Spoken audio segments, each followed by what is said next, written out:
KGF chapter 3 की शुरुआत होती है रमिका सेन के पीएम ऑफिस से। रमिका सेन को एक ऑफिसर बता रहा होता है कि पिछले 3 सालों से रॉकी ने विदेशों तक अपना बिजनेस फैला दिया था और इंडोनेशिया और अमेरिका में भी उसने कई इलीगल काम किए थे। इसीलिए इंडोनेशिया और अमेरिका की सिक्योरिटी फोर्स भी रॉकी को पकड़ना चाहती थी, पर अब रॉकी मर चुका है। पर इंडोनेशिया और अमेरिका में रॉकी के इलीगल काम अभी भी चल रहे हैं। रमिका सेन कहती है तो इंडोनेशिया और अमेरिका की गवर्नमेंट को उसके खिलाफ एक्शन लेना चाहिए। तभी वो ऑफिसर बताता है कि गवर्नमेंट ऐसा नहीं कर सकती, क्योंकि रॉकी ने 1979 से 1981 तक इन 3 सालों के अंदर ही अपने सोने के बिजनेस को काफी बड़ा कर लिया था। विदेशों में भी हजारों लाखों लोग उसके लिए काम करते हैं और खुद गवर्नमेंट के लोग भी उसके साथ मिले हुए हैं। इसीलिए गवर्नमेंट चाहकर भी उसके खिलाफ एक्शन नहीं ले सकती। फिल्म की कहानी अब फ्लैशबैक में जाती है और हमें रॉकी के जीवन के उन्हीं 3 सालों के बारे में पता चलता है, जिसमें उसने अपने साम्राज्य को विदेशों तक फैला दिया था।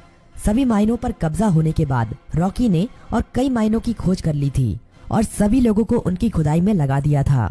रॉकी ने उन सभी माइनों से तेजी से सोना निकाला और इकट्ठा करता गया और बाहर के बड़े बड़े देशों में एक्सपोर्ट करने लगा। रॉकी को विदेशों से काफी बड़े बड़े ऑर्डर आने लगे, जिनको पूरा करने के लिए उसने खुदाई को और तेज करवा दिया था।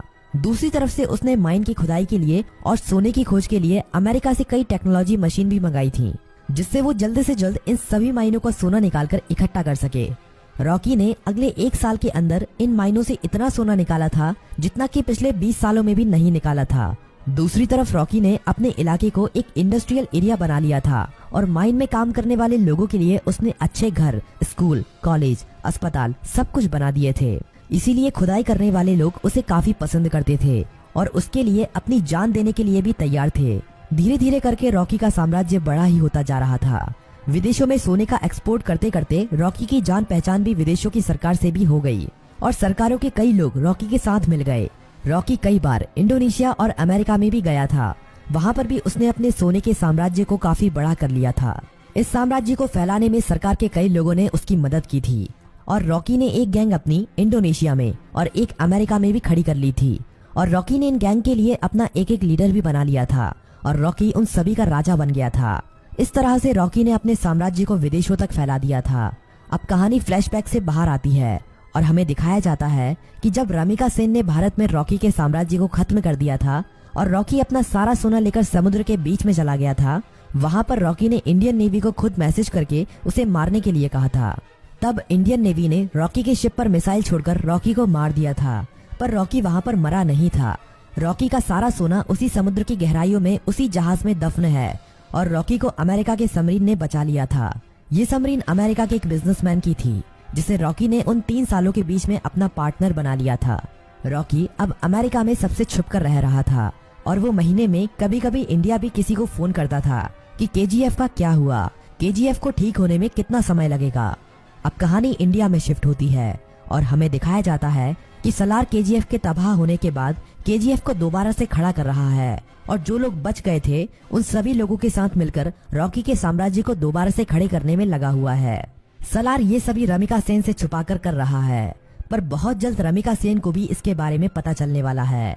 धीरे धीरे करके सलार रॉकी के साम्राज्य को दोबारा से खड़ा कर देता है और दोबारा से माइनों में खुदाई शुरू हो जाती है।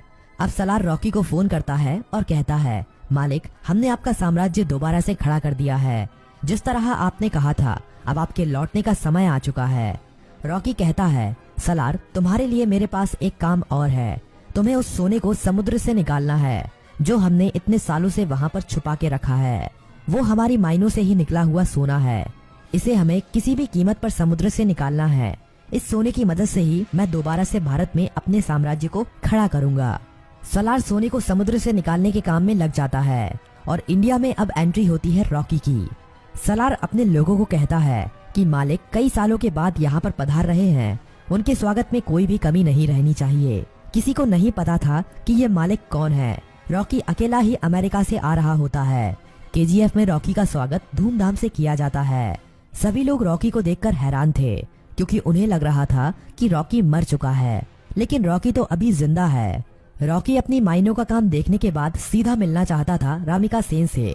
सलार कहता है कि हम भी उसके साथ चलेंगे, पर रॉकी कहता है कि नहीं, मैं अकेला ही मिलने जाऊंगा। रॉकी अकेला ही अपनी रोल्स रॉयल कार में जा रहा होता है। तभी नाके पर पुलिस उसे पकड़ लेती है।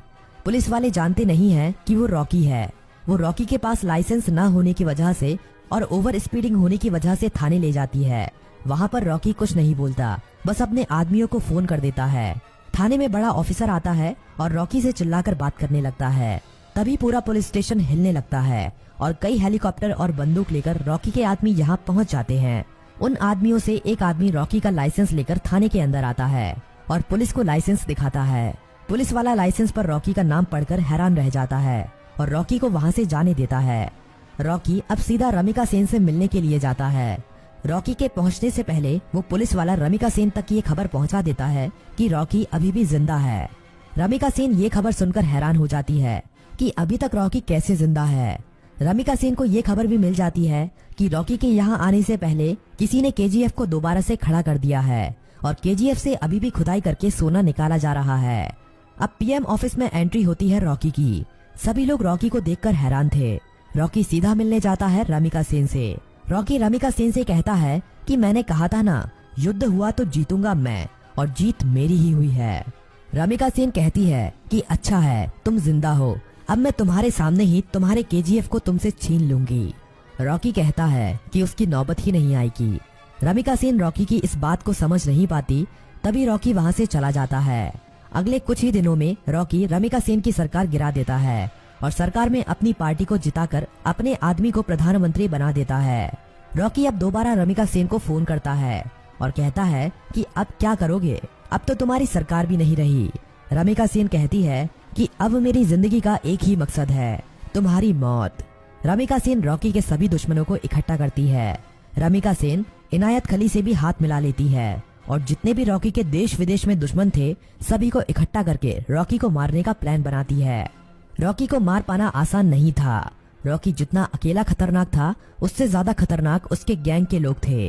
रमिका सेन को इंडोनेशिया और अमेरिका की गवर्नमेंट से भी सपोर्ट मिलता है, लेकिन रॉकी जानता था कि रमिका सेन उसके केजीएफ को तबाह करने में अपना पूरा जी जान लगा देगी।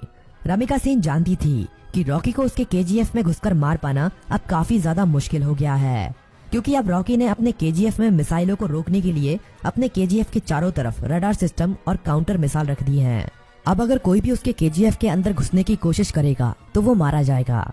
रमिका सेन जानती थी कि रॉकी को मारने के लिए उसको केजीएफ से बाहर निकालना पड़ेगा और अकेले रॉकी के मरते ही उसका सारा साम्राज्य खत्म हो जाएगा।